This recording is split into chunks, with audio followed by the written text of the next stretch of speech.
Ok, quand tu veux. Le grand arcane. Alors, nous en sommes arrivés à la matrice, la divine matrice, qui est éternellement aux mains du principe, son époux, et qui brûle d'un feu intérieur et qui désire en fait porter des enfants. Donc nous avons vu que cette matrice est en même temps vierge, épouse et mère. Et ce que nous allons faire, c'est tenter de nous mettre en résonance avec elle, c'est-à-dire que nous allons nous concentrer sur le roi, sur le prince et sur la princesse, de façon à refaire la descente. Alors vous vous rendez compte que nous avons fait depuis tout à l'heure, d'abord le roi, ensuite le roi, le prince, ensuite le roi, le prince, la princesse. Et c'est ça l'escalier ou la fameuse échelle de Jacob que Dieu lance du haut vers le bas pour que nous puissions remonter du bas vers le haut. Eh bien, ce sont tout simplement les degrés que Dieu utilise pour créer notre monde. En fait, ce sont les degrés qui nous séparent de lui et que nous devons remonter progressivement. Alors, nous allons faire comme tout à l'heure. Vous allez confortablement vous installer. Vous retirez votre montre. Alors, surtout les téléphones portables doivent être éteints. Donc, vous vérifiez que le téléphone est éteint. Vous détendez. Les pieds ne sont pas croisés. Les mains ne sont pas croisées. Vous pouvez, vous êtes assis bien sûr, hein, vous pouvez mettre les mains sur les jambes, les mains sur la table, et nous allons tous ensemble d'abord nous détendre, ensuite nous allons nous concentrer sur l'imprononçable, puis sur le principe du cône et de la sphère, puis sur la matrice divine, donc qui elle va être la porteuse des enfants, et dont le symbole est le sceau de Salomon, accompagné de son diabolo. Et ça, c'est le X également. Et quand nous voyons sur le... comment ça s'appelle? Le symbole de Constantin, que le Chi-Rho est en fait un P et un X. Voilà. Eh bien, le X, c'est le X du centre, du diabolo, du sceau de Salomon. Donc c'est un symbole que nous retrouvons caché, mais qui est le ressort après de tout et de nous, de notre monde, de notre initiation, de notre cheminement. Alors, nous sommes confortablement installés, nous allons fermer les yeux et nous allons commencer à inspirer et à expirer tranquillement. Vous inspirez, vous expirez calmement. Vous inspirez par le nez. Vous expirez par la bouche. À chaque expiration, vous vous détendez un peu plus. Inspirez, expirez. Vous laissez votre corps abandonner toutes ces tensions. Vous laissez vos crispations s'en aller. Vos crispations se dissoudre à l'intérieur de vous. Vous êtes bien, merveilleusement bien. Vous concentrez sur votre inspiration et votre expiration. Vous inspirez lentement et profondément et vous expirez bien. Vous vous abandonnez.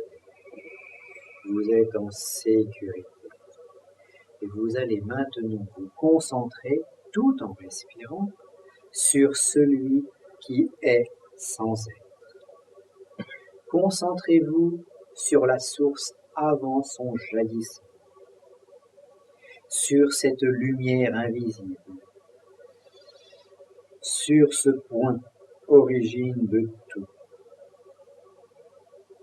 Vous vous concentrez sur la non-existence, sur la vie originelle. Vous pensez à ce Dieu le Père qui est avant toute chose, avant même l'abstrait. Il est non manifesté. Cette lumière est non-temps, non-espace.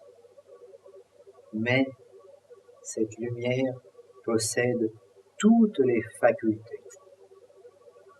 Dès cet instant, cette lumière va créer. Elle va créer un premier fils que nous allons nous représenter sous la forme d'une sphère incommensurable et illimitée. Cette sphère incommensurable possède en elle-même un cône parfaitement inscrit dans cette sphère. Cette image, ce cône cristallin dans une sphère translucide, est la loi du Père.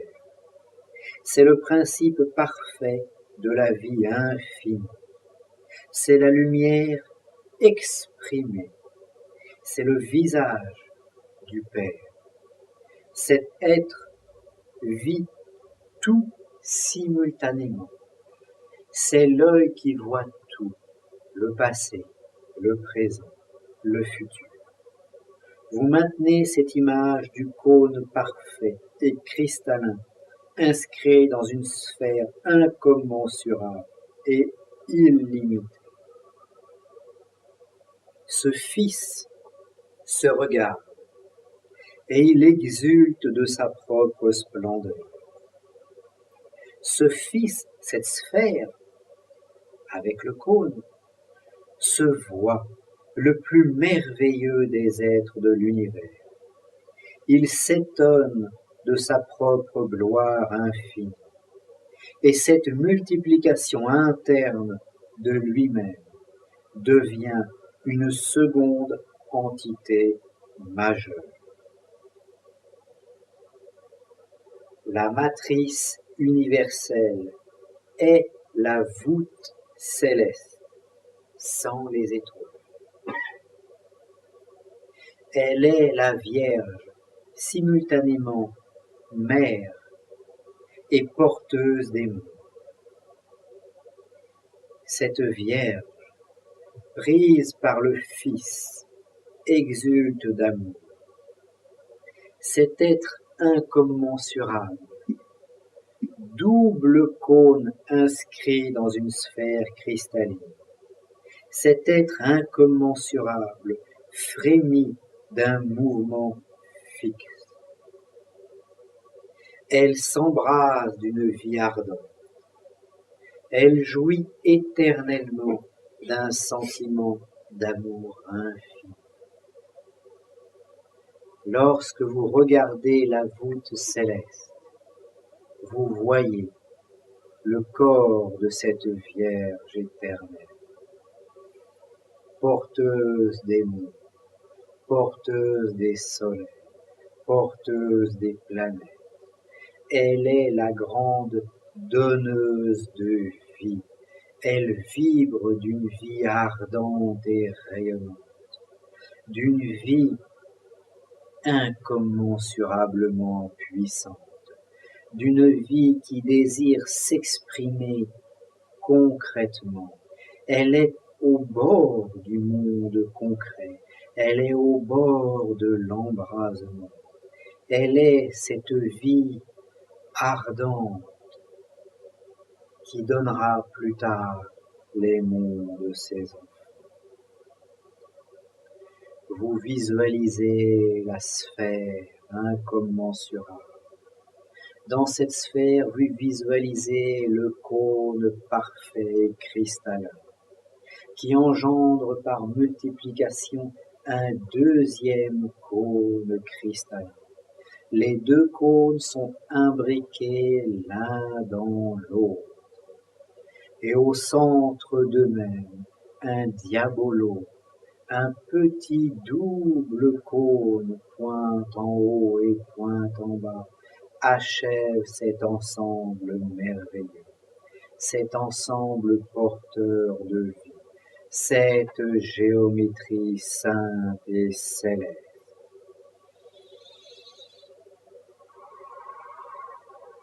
Vous respirez dans cet être incommensurable. Vous vibrez avec cette Vierge infinie. Vous vibrez d'un amour sans borne envers l'univers tout entier. Vous êtes cette Vierge porteuse. Vous êtes cette donneuse de vie. Vous êtes cet être incommensurable, vibrant d'un amour immobile, vibrant et frémissant d'un fixe, sorte de rayonnement qui va donner la vie à l'univers tout entier.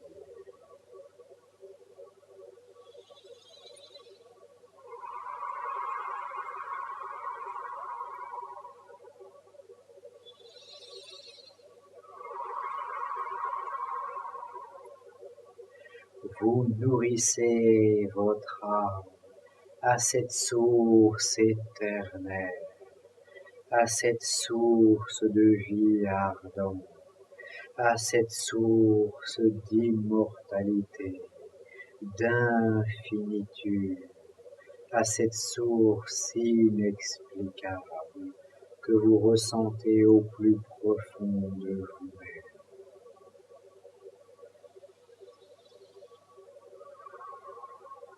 Et vous adressez à cette Vierge infinie tout votre amour.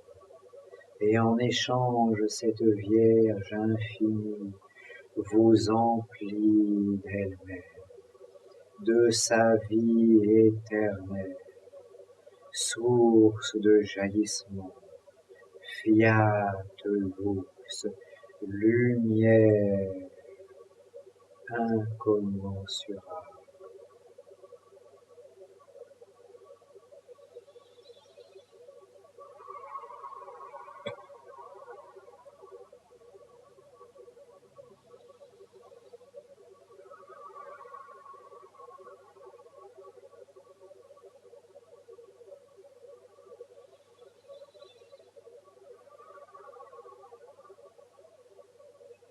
Vous êtes à la fois vous-même et à la fois cet être.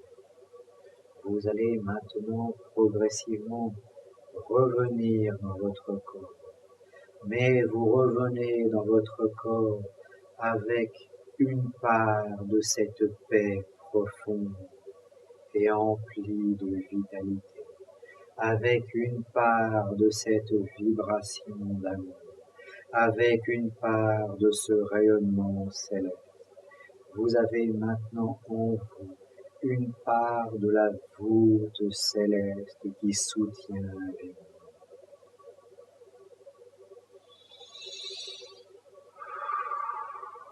Vous recommencez à inspirer et à expirer.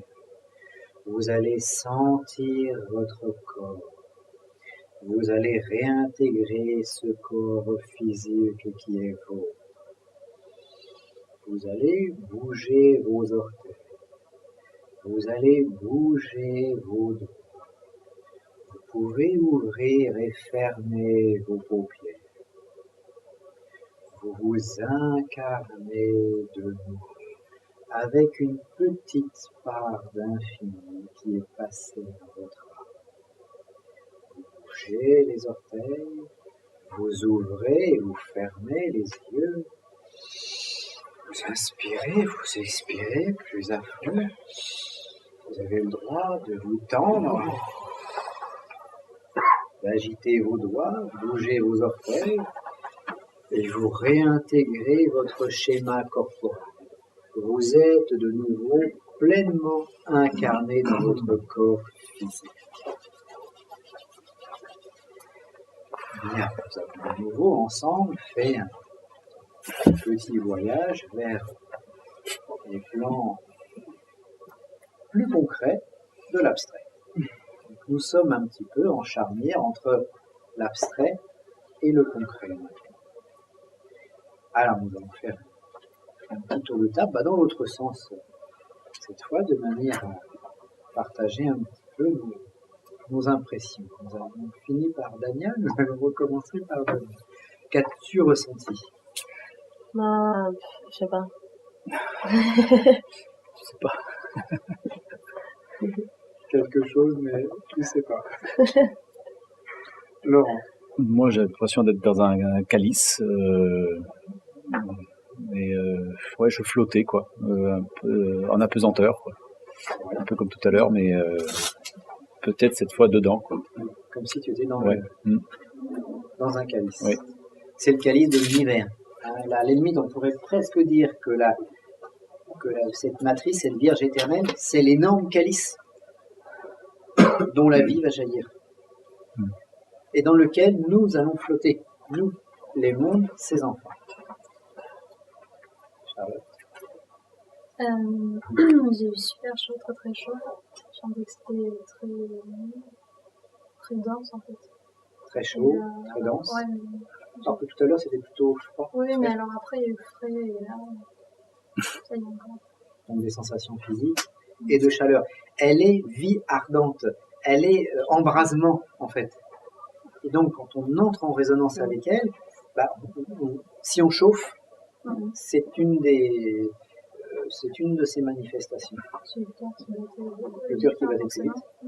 Elle est plus proche de l'âme. Autant le Fils est plus proche de l'esprit, autant la matrice est plus proche de l'âme, donc du cœur. Donc, on peut avoir des manifestations un petit peu plus physiques.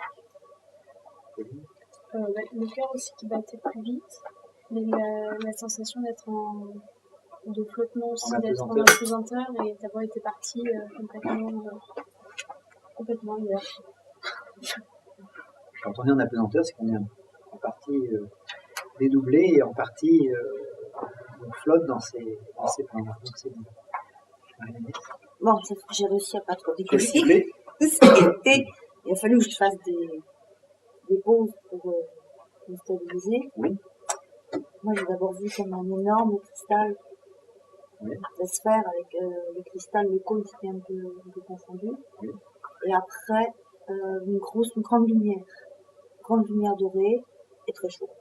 D'accord, chaud également. Oui, la lumière, j'ai vu. La lumière dorée aussi. On va plus avoir une lumière manifestée avec la Vierge, alors que le Fils, c'est une lumière, mais qui est plus abstraite. Marcel. Je vais quand même assimiler tout ça, puisque quand on a commencé, j'ai ressenti comme si j'étais déjà à l'extérieur, facilement même. Et à la fin, j'ai cette sensation d'intégrer les corps, mais avec beaucoup de chaleur. Même jusqu'à présent, j'en ai encore la chaleur. D'accord. Ouais. Donc c'est pas pareil. Donc l'embrasement. Donc c'est bien, c'est signe que on entre en résonance avec une énergie, que cette énergie est porteuse de feu, et le feu ou la chaleur est la première manifestation, une des premières manifestations de la captation du prana aussi. Donc tout ça, ça va dans le même sens. Sentir la chaleur, c'est bien. Par contre, si un d'entre deux a senti du froid, ça peut être positif aussi. Après, c'est selon chacun et selon les étapes. Pierre. Dès le départ, cette sensation de chaleur. Chaleur dès le départ. Dès le départ. Et ça, oui, jusqu'à la fin. Évidemment. Tout ceux de droite chauffe. Peut-être qu'à gauche, on aura une sensation de froid. J'ai encore la tête toute bouillante, c'est bien. Sébastien. C'est bizarre, on voit un cyclone, du coup, c'est partout. Un cyclone, ouais. C'est y aller, mais il est tellement puissant que j'arrive pas à éclater Vas-y, Sébastien. Sébastien. Et après, je vois une tête avec une sorte de cheveux, mais c'est tellement. Je ne peux pas y aller. J'essaye d'y aller, de m'approcher. C'est trop. C'est fort, c'est excessivement fort. Alors, J'arrive pas à rentrer dedans. les cyclones, un cyclone, c'est en général de principe conique. Un cyclone, c'est un cône. Je sens du jus, quelque chose. C'est la respiration qui fait ça comme Ça aide, ça aide. Parlez pas trop entre vous, voilà, on passe l'un après l'autre. Donc c'est bien, je pense que tu étais bien en résonance avec des cheveux, je sais pas comment. une tête féminine ou masculine. J'aime pas trop voir, comme des rastas, je sais pas. C'est Bob. Alors après, notre vision peut être un peu, comme je disais tout à l'heure, aussi perturbée par des petites images qui arrivent de plus bas et des petites interférences. Donc il faut se caler sur les principes abstraits. Non, les cheveux, c'était blanc. Ah, d'accord. Il n'y a pas de couleur, il n'y a pas de forme.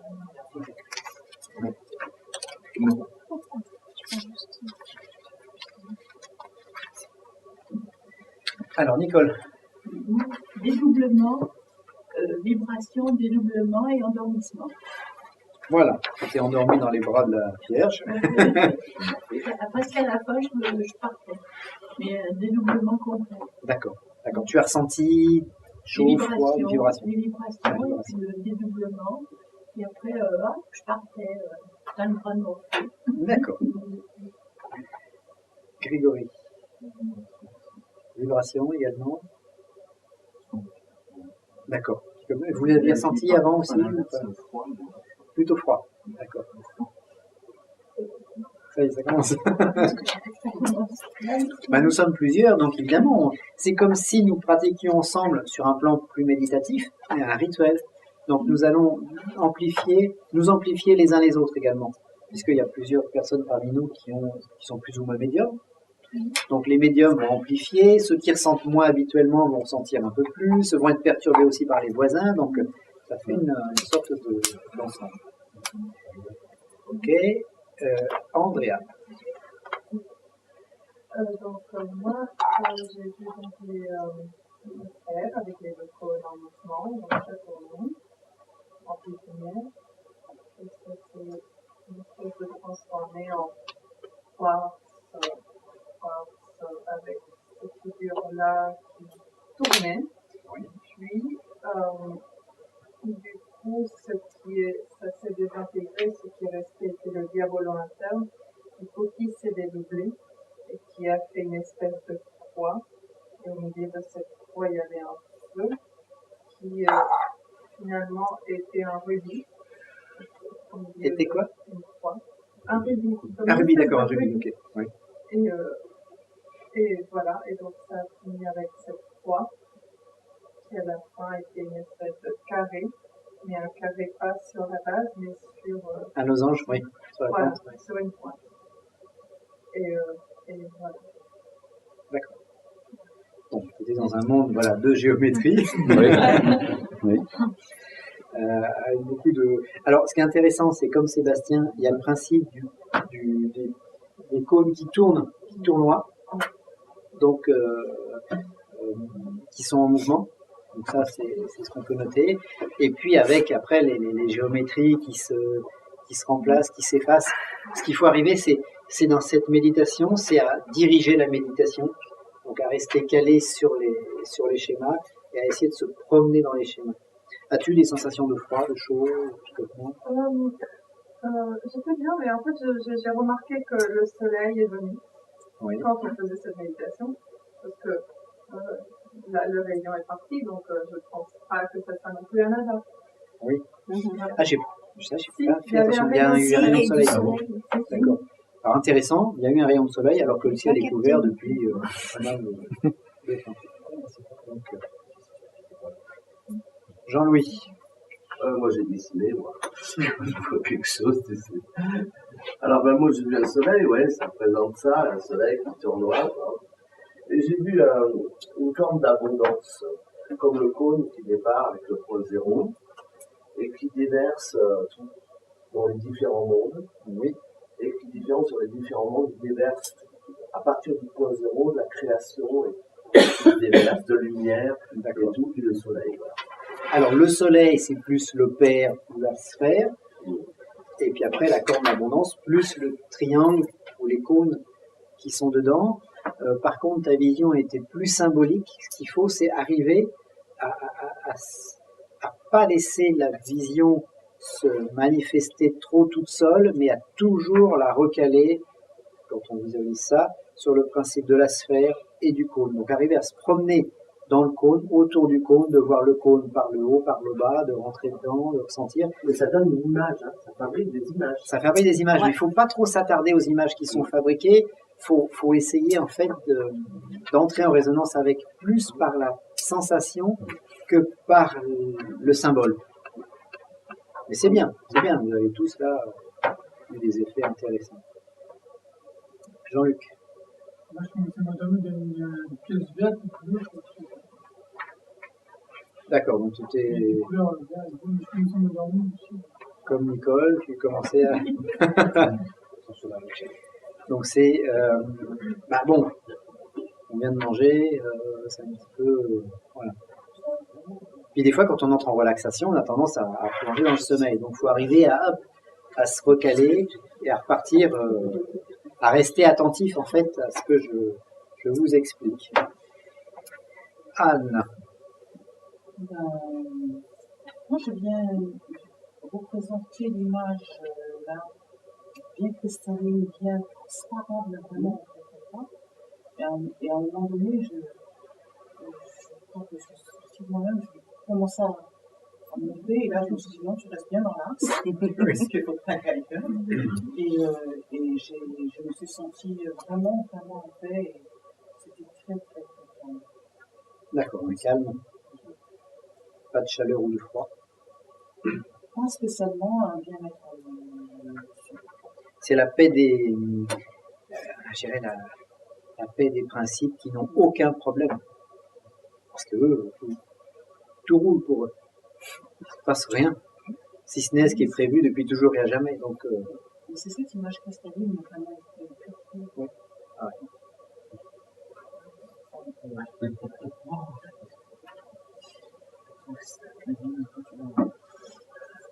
Alors, ton prénom, Arnaud Stéphane. Stéphane, pardon. Non, c'est à côté. Alors moi, j'ai ressenti une grande paix, et à un moment donné, j'ai senti comme une clarté, une lumière, comme tout était dégagé.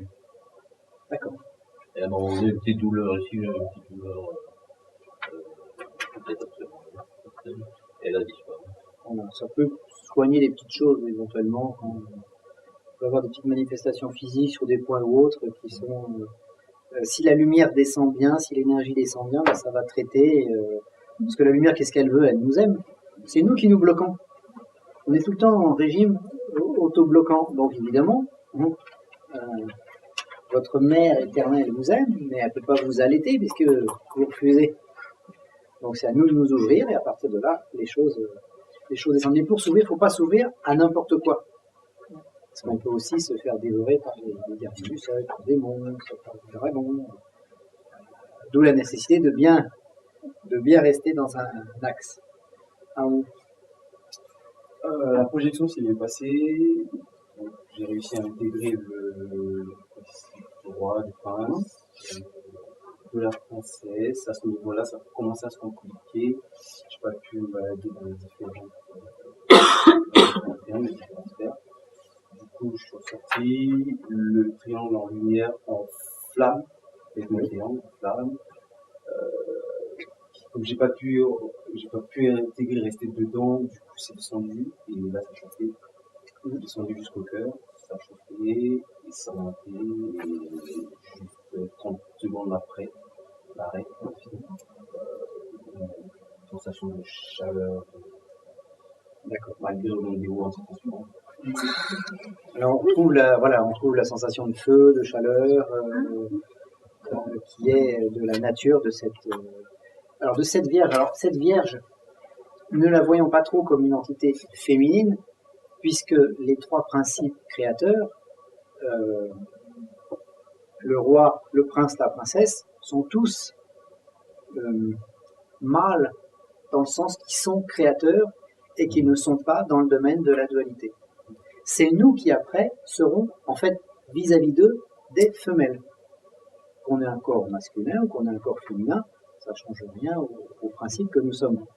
nous sommes féminins et récepteurs par rapport à eux trois qui sont masculins et C'était pour créateurs. imager en fait les Ouais. différentes étapes. Ah ouais, c'est bien. Nicolas?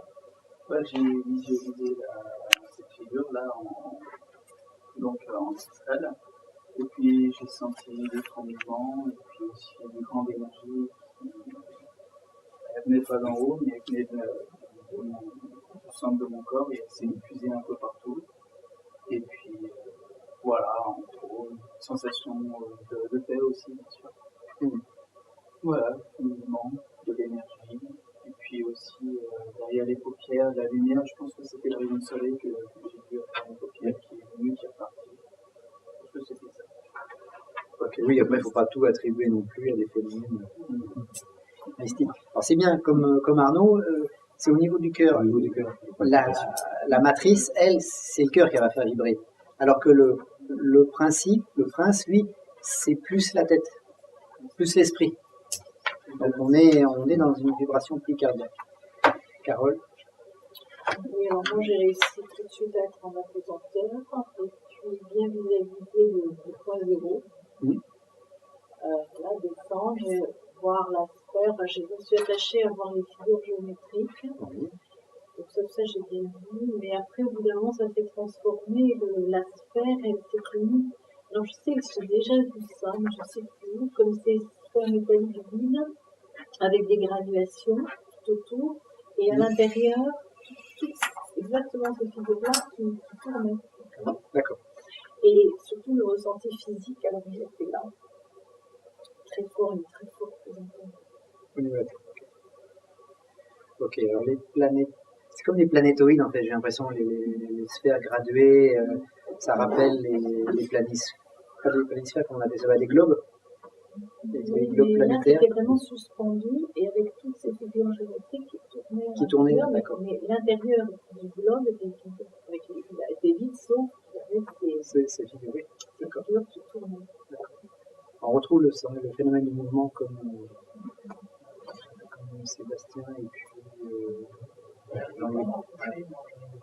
ça, oui, mais c'est. Et on va tous avoir un imaginaire différent, donc on va l'aborder avec notre propre structure, notre propre sensibilité. Je pense que c'est imaginaire, je pense que ce soit un message qui est délivré pour chacun. Oui, mais bon, c'est à travers nous, on est le tremplin, notre imaginaire est le tremplin pour entrer en résonance avec. Philippe. Moi, j'ai ressenti aussi un mouvement, bien sûr. J'ai ressenti une grande fleur, une lumière jaune qui se situait au centre des cônes. Et chose bizarre, c'est qu'au départ, les cônes étaient un peu, on parlait d'un cristal, etc. Et par contre, les cônes étaient un peu bleutés. Mais pas un bleu froid, c'était un bleu, mais au milieu, entre les deux cônes, il y avait une lumière jaune. D'accord. On retrouve un petit peu le jaune et puis le bleu aussi. Bon. Logique, enfin, dans l'abstrait, il n'y a pas de couleur, mais nous, comme nous voyons à partir de notre concret, on peut y voir des couleurs. Nathalie? Moi, j'ai rien vu de particulier très intéressant. Par contre, j'ai ressenti une énorme pression cervicale et ensuite ici, et ensuite sur l'ensemble de la tête, enfin, vraiment une pression à 100%. Et ensuite le cœur qui l'abaisse. D'accord. C'est que Ok. Mais c'est bien, c'est parce qu'il se passe des choses. Le cœur, c'est plus la Vierge, et la tête, c'est plus le Fils. Donc, ça veut dire qu'il y a des énergies qui essayent de s'incarner, mais au travers de nos propres écrans et de nos propres portes fermées. Donc là, on essaye d'ouvrir, on entrebâille un petit peu, hop, il y a un petit quelque chose qui rentre. Et ce qu'il faut, c'est que la fois d'après, ouvrir la porte un petit peu plus, pour que ça puisse passer. Jean-Pierre. À chaque fois, j'ai eu beaucoup de difficultés quand j'ai cherché à passer le diabolo. Oui. Avec des sensations d'aller-retour et flottement. Donc, tu arrives à placer les cônes, le premier cône, le deuxième. Oui, et dès que je commence à faire du diabolo. Ça complexifie la figure géométrique. À partir de là, c'est plus difficile. Des sensations, sinon physiques ou de la lumière. D'accord. C'est bien. Michel. Moi, c'était une sensation de balancer tendance à balancer. Physiquement. Oui. J'ai pas eu l'impression, mais. Oui, j'étais obligée de. Ah bah ça c'est une première, c'est une préparation du doublement. Hein, Voilà, ça, il y a ce mouvement-là. Après, j'ai vu, disons, au niveau de les cônes, ça va. Les cônes, ça va. Deuxième, quand ils s'intègrent, ça commence à complexifier. Hein. C'est embêtant. Mais quand arrive, disons, le diabolo, alors là, on m'a dit simplement, c'est la clé. Oui. Bon. La clé de quoi? Alors c'est la clé. C'est la vrai. clé. Ouais. C'est vrai, c'est un bon message parce que tout notre parcours, il va se faire sur le diabolo. Mais ça, on verra ça un autre stage. Parce que c'est aussi ce qu'il faut chercher. C'est technique, mais la clé pour nous, c'est le diabolo. Parce que nous, on va grimper en fait sur ce diabolo. Et dans le diabolo, à un moment, je me suis promenée entre celui d'en haut et celui d'en bas. Et j'avais l'impression que je me liquéfiais de l'un à l'autre. Comme des grains de sable, voilà, comme un sablier. Oui, comme un sablier. Ouais. Et c'est le sablier du temps aussi, le diabolo qui est au centre. Parce que nous ne sommes pas des macrocosmes, nous sommes un microcosme, donc notre route est inscrite dans une petite part de cet ensemble majestueux. C'est bien. Sensation de chaud. Sensation de chaud? Non. Ni froid. Ni froid. Avez-vous des questions sur cette matrice ou sur ce que nous avons perçu ensemble? Non, bah c'est parfait. Nous pouvons continuer. Alors, ces trois êtres infinis, que vont-ils faire? Eh bien, ils vont engendrer des mondes. Donc, le Père, c'est l'origine, le Fils, c'est le principe de la vie, et la matrice, c'est elle qui va donner la vie, donc qui va enfanter. Alors, nous pouvons dire quelques mots sur les mystères du Saint Graal, ou l'élixir d'immortalité. Parce que bon, nous sommes partis de l'abstrait, mais nous sommes des êtres concrets, incarnés, physiques, et il faut que ça nous serve à quelque chose. Sinon, bon, on reste à flotter dans des abstractions sans rien. Alors, le mythe du Saint Graal. Qu'est-ce que c'est le Saint Graal? C'est le calice dans lequel se trouve l'élixir de vie. Et, nous dit la légende, celui qui boit dans le Saint Graal a la vie éternelle. Donc sur le plan cosmique, le Graal, c'est le principe de la vie, et le sang qui se trouve dedans, c'est la vie ardente exprimée, donc la matrice. Donc quelque part, le sang de la vie, c'est cette fameuse matrice, cette fameuse vierge, dont nous devons nourrir notre partie abstraite. Nous nourrissons notre corps d'aliments concrets, nous devons nourrir notre double, notre partie abstraite, d'éléments abstraits. Donc boire dans le Saint Graal, qu'est-ce que c'est? Eh bien, c'est absorber la vie de la voûte céleste prise en tant qu'entité.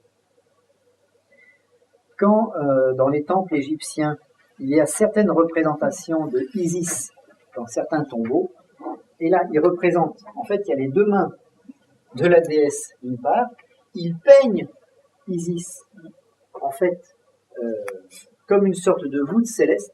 Donc il y a ses deux mains d'un côté et ses deux pieds de l'autre. Alors ça vous fait deux grandes jambes, un corps avec la tête et les deux mains. Et cette représentation est constellée d'étoiles. C'est une représentation de la voûte céleste, c'est une représentation de cette fameuse Vierge, dont les planètes tirent leur énergie, mais dont nous devons tirer l'énergie également. Puisqu'en fait, qu'est-ce que nous devons faire? Nous devons simplement répéter les choses, répéter consciemment la loi. Et la loi, c'est quoi? C'est de se nourrir.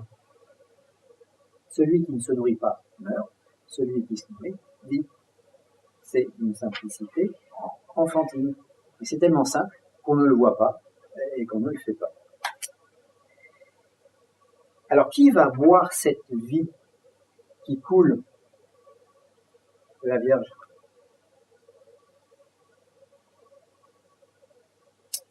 Qui va s'y abreuver?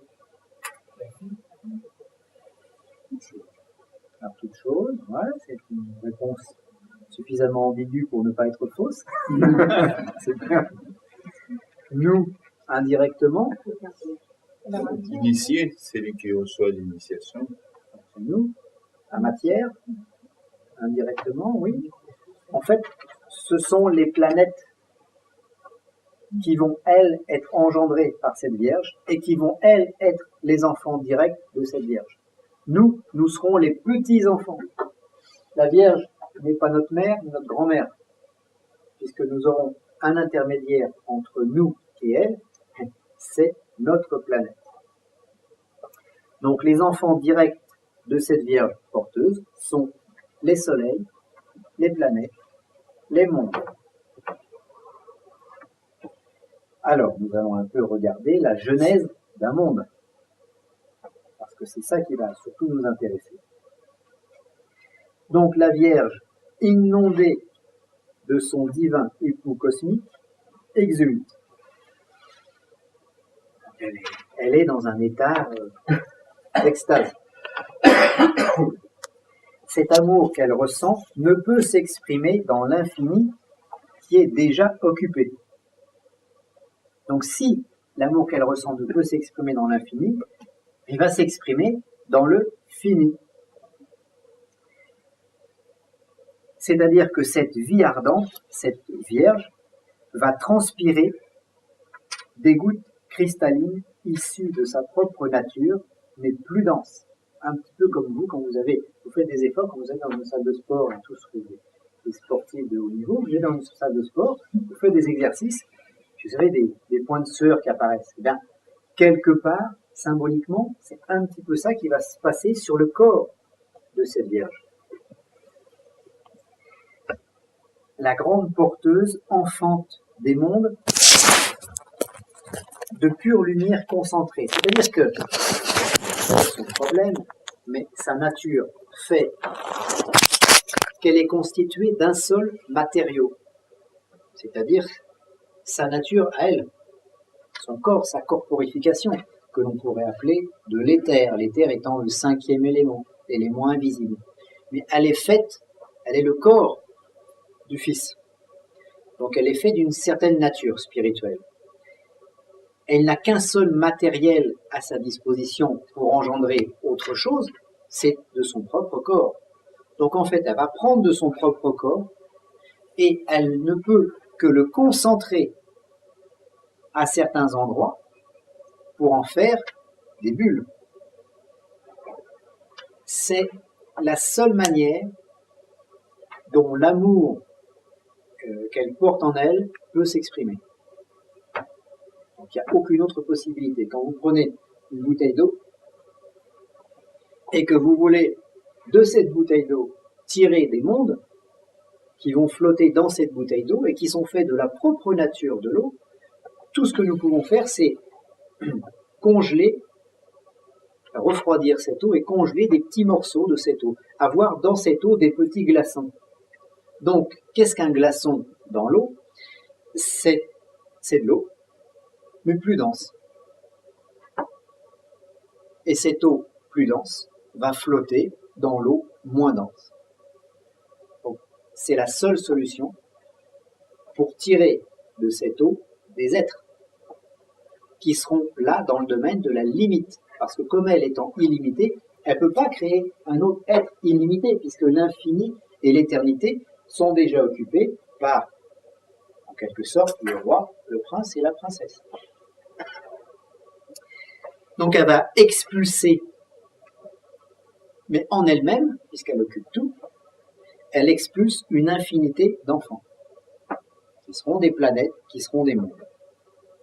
Donc la voûte céleste devient toute constellée d'étoiles. Et elle vit depuis toujours et à jamais une sorte d'immaculée conception, puisque immaculée ça veut dire une conception sans tache, c'est-à-dire c'est la lumière qui se concentre par points et qui donne naissance à des points de lumière. Donc c'est une conception immaculée, c'est une densification de sa propre nature dans son ventre porteur incommensurable. Alors après, à cette image-là, une femme pourra porter en son ventre un enfant. Sauf que elle, étant plus proche de l'unité, porte en son ventre tous les enfants, tous les mondes, tous les soleils. Et chacune de ces bulles cristallines apparaîtra dans un instant unique. C'est-à-dire que nous avons là, dès l'instant où il y a l'apparition de la limite, nous avons le temps qui était sous forme d'éternité pour cette vierge, pour cette princesse, éternité et un espace. Mais maintenant, nous allons entrer dans un temps dualitaire. Le temps dualitaire, c'est-à-dire qu'il y a un début, il y a une vie et il y a une fin. Nous allons entrer dans un espace limité, c'est-à-dire que moi, je ne suis pas Laurent, je ne suis pas Marie-Agnès, je ne suis pas Sébastien. Nous sommes limités dans un espace. Parce que si on était tous fusionnés ensemble, il ne se passerait rien. Ce serait pas drôle. Nous ne nous combatterions pas les uns les autres. Nous ne pourrions pas nous faire la guerre. Nous ne pourrions pas nous aimer, nous détester, échanger des choses. Il n'y aurait pas d'aventure. Donc dès l'instant où cette Vierge passe sa lumière dans la limite, eh ben, il va y avoir plein de choses, plein de mondes qui vont être créés, plein de soleils, etc. Et chaque monde engendré sera un germe de vie, un peu comme une génération spontanée. C'est un peu comme si il n'y avait rien, et apparaît un monde. Sans qu'il y ait rien avant. Enfin, sans qu'il y ait rien avant de nos yeux, mais des yeux de la Vierge, avant, il y a ça.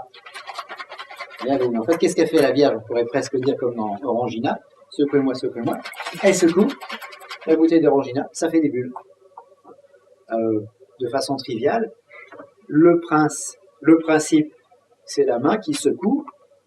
La bouteille d'Orangina, avec l'Orangina dedans, c'est la matrice divine. Et le prince secoue la princesse, et ça fait des bulles. Et nous serons des petites créatures apparues sur ces bulles. Bon, on est vraiment des grains de sable perdus sur un grain de sable, mais porteurs de vie.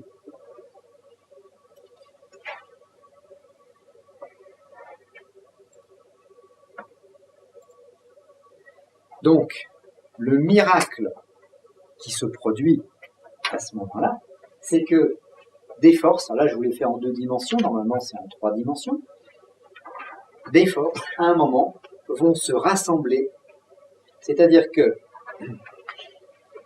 l'écran blanc, c'est la Vierge universelle, et puis à un moment, de cet écran blanc, eh bien, il y a des forces qui vont se densifier par points, par bulles, et qui vont créer un être différent de l'extérieur. C'est-à-dire que cet être qui est à l'intérieur n'est plus le même que cette toile de fond qui se trouve à l'extérieur. Mais la seule différence, c'est la densité plus importante à l'intérieur et moins importante à l'extérieur. Donc ce frisson créateur génère des pigments, des larmes, un petit peu comme quand vous pleurez. Il y a des trucs qui sortent du corps, des larmes. Ce sont les larmes de la matrice éternelle. Ce sont des pigments qui apparaissent, une sorte de génération spontanée. L'alchimiste dirait, ce sont des coagulats qui apparaissent. C'est un peu comme dans une réaction chimique, où vous mélangez des produits, et puis vous avez à un moment l'apparition de concrétion. Donc il y a des concrétisations. Mais là, ce sont des concrétions purement spirituelles. Qu'est-ce qu'on pourrait trouver comme synonyme? Des agrégats, des agglomérats, des concrétisations, des congélations. Pas quel mot on prend, mais il y a des choses qui vont apparaître à l'intérieur.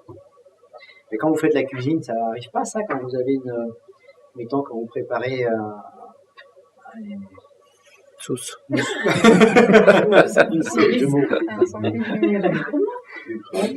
une pâte pour un gâteau, etc. Puis on mélange, puis il y a des grumeaux qui apparaissent d'un coup. Bah, c'est ça, c'est des grumeaux qui apparaissent. Et la pâte, c'est la Vierge éternelle. Moi, quand je remets une pâte, il y a des grumeaux qui apparaissent. On m'a dit que c'était mal.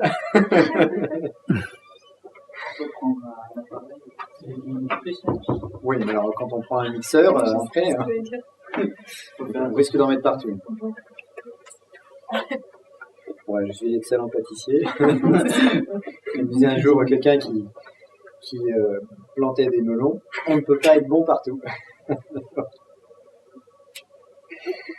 Donc, voilà, c'est des sortes de densification multipliées de la vie ardente de la Vierge. Donc, si là, c'est la vie ardente, ben là, c'est une vie super ardente. Et le véritable Dieu auquel je peux m'adresser, c'est pas le roi qui ne s'intéresse qu'à son fils, c'est pas le fils qui s'intéresse qu'à la princesse. Curieusement, hein. Il est obsédé par la princesse. C'est même pas la princesse qui s'intéresse pas à moi non plus, mais c'est déjà un Dieu plus petit, cette vie ardente, densifiée, qui est mon Père, qui va être le Père du monde qui me porte, qui va être en quelque sorte le Dieu plus petit, plus cadré, auquel je peux m'adresser. Nonobstant le fait que nous allons tous aimer le Dieu imprononçable, le principe de toute chose, et cette Vierge éternelle. Parce qu'il faut quand même partir d'eux pour aboutir à la sphère. Puisque cette sphère-là, qu'est-ce qui va se passer? Et cette sphère va prendre conscience d'elle-même. Et à un moment, cette sphère va, par concrétisation, parce que c'est quoi ça? La toile de fond, c'est de l'intelligence et de la vie. Et bien, si vous concentrez de l'intelligence et de la vie dans une bulle, cette intelligence et cette vie, à un moment donné, va prendre conscience qu'elle est différente de la toile de fond. Et qu'est-ce qu'elle va faire, cette bulle? Elle va se dire, ah, je suis belle, j'existe, waouh, je suis un être intelligent, vivant, alimenté par une mère, et je suis un être différent. Et cette bulle va exulter de sa vie ardente, ou de sa vie encore plus ardente que celle de sa mère. Nous avons là, à partir de la naissance d'une limite. Dès l'instant de la naissance d'une limite dans l'espace, nous aurons également naissance d'une limite dans le temps. Parce que cette bulle, elle n'était pas avant, elle est maintenant. Si elle naît, elle va avoir sa vie, son évolution, et après elle va disparaître. Le problème de la limite, c'est ça. Donc, dès l'instant où il y a une limite qui apparaît, il y a un début, un cheminement et une fin. Et là, vous allez dire, non, je ne veux pas que mon histoire se termine. C'est exactement ce que dit la bulle. Elle dit non, je ne veux pas que ça se finisse. Alors la bulle va essayer de tirer sur l'élastique, un petit peu comme nous. On verra concrètement à quoi cela peut correspondre. Mais il y a, à partir de cet instant, franchissement d'une limite. C'est ce que les kabbalistes appellent Da'at, la séphira invisible, franchissement d'une énorme limite entre les trois êtres cosmiques et trinitaires qui sont éternels et infinis, et puis nous, qui sommes dans le domaine de la limite spatiale et temporelle.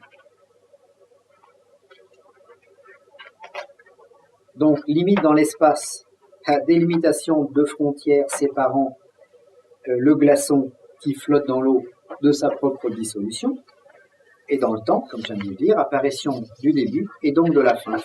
Donc d'un temps limité à la durée de cet espace enclos, de cet espace différent. Qu'est-ce que nous sommes, nous? Nous sommes de la terre qui marche.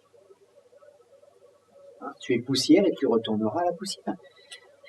Qu'est-ce qui se passe? On est un être, c'est-à-dire on est issu de la terre, bon, on va dire issu de nos parents, de notre mère, etc., comme vous voulez, mais on est issu du monde concret. On est quoi? On est une espèce de concrétion d'éléments complètement disparates physiques.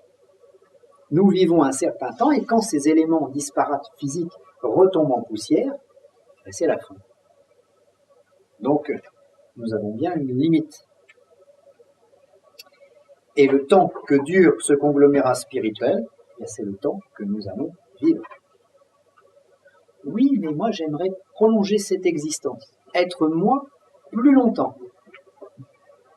C'est la proposition des religions, des initiations, des métaphysiques, des systèmes philosophiques, où, une fois le décès du corps physique, nous aimerions bien continuer à exister. En fait, qu'est-ce que nous voulons? Nous voulons le beurre et l'argent du beurre.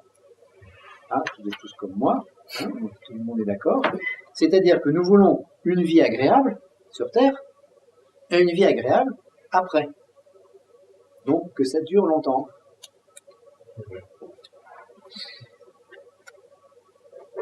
Pourquoi pas? C'est à cet endroit précis de la création qu'apparaît le principe de la relativité. La relativité, c'est quoi? C'est que nous ne sommes pas absolus. Le seul absolu, c'est le Père, le Fils et la Vierge porteuse, et le relatif, c'est les bulles cristallines, les origines des étoiles et des planètes. Donc la relativité, c'est que nous sommes entre deux. Lui, Dieu, est intelligence absolue. Il est le plus intelligent. Mais nous ne serons jamais le plus intelligent ou la plus intelligente. Nous serons toujours relatifs dans le sens où il y aura toujours quelqu'un de plus intelligent que nous, qui sera meilleur que nous, mais nous aurons aussi quelqu'un qui est moins intelligent que nous. Donc pour cette personne moins intelligente, nous sommes un Dieu, mais pour quelqu'un qui est plus intelligent, nous sommes un reliquat, un désordre, une mauvaise herbe. Bon. À partir de là, il n'y a plus ce phénomène d'absolu. Mais nous sommes, nous, dans le monde de la relativité qui apparaît avec cette bulle cristalline. Et à partir de là, la loi qui va s'imposer à nous est la loi de la relativité. Avez-vous une question sur le sujet? Non? Alors, continuons. Nous pouvons noter que le pouvoir créateur vient du Père, qui donne son pouvoir créateur au Fils, qui s'étonne de sa propre splendeur et donc se corporifie et donne son pouvoir créateur à la matrice, à la Vierge, et cette Vierge va transmettre son pouvoir créateur aux bulles, et les bulles aux bulles, et les bulles vont transmettre leur pouvoir créateur, etc., etc. Donc, c'est une liaison, c'est une chaîne, c'est une transmission. Et dès l'instant que nous arrivons à remonter cette transmission, nous allons à l'origine des choses. Et là, nous pouvons peut-être, comme avec un élastique, rallonger notre vie. C'est-à-dire tirer sur l'élastique, c'est-à-dire avoir le beurre et l'argent du beurre. Nous nous arrêterons là.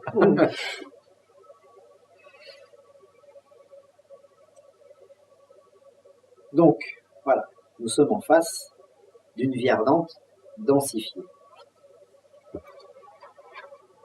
Je chante 1 minute.